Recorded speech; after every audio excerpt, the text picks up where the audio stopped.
l'ont fait. Les Verts réécrivent l'histoire. 25 ans après, ils remportent leur premier match de groupe en phase finale de Coupe d'Afrique des Nations. Pour rappel, la dernière fois, c'était en 1990. Les Algériens avaient terminé la compétition avec le trophée dans les bras. Mais avant cela, Christian Gourcuff et ses joueurs devront revoir quelques détails dans le but de garder cette première place du groupe C, synonyme de qualification au tour suivant. On a dit que c'était important de le gagner, surtout pour le moral.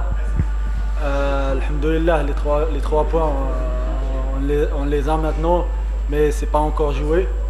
Rien n'est encore joué, mais il faut continuer. L'Algérie a laissé jouer son adversaire sud-africain pendant pratiquement 1 heure. Un relâchement total du 11 algérien, enfin 10, car Raïs Mboli a été encore une fois impérial. Et malgré tous les arrêts de notre ange gardien, l'équipe nationale a concédé un but, puis un pénalty, raté par le Sud-Africain Tokelo Ranti, mais le malheur des uns fait le bonheur des Algériens. C'est un tournant parce que à 2-0, bon,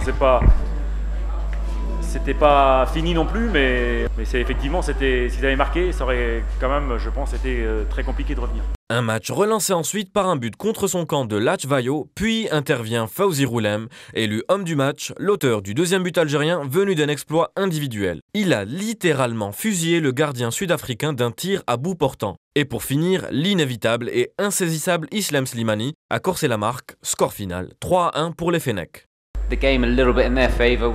L'un des tournants du match en faveur des Algériens était le passage à un 4-4-2 très direct, avec 2 attaquants à surveiller, mais globalement, nous avons pratiqué un excellent football et nous sommes déçus de perdre ce match comme l'a dit notre entraîneur.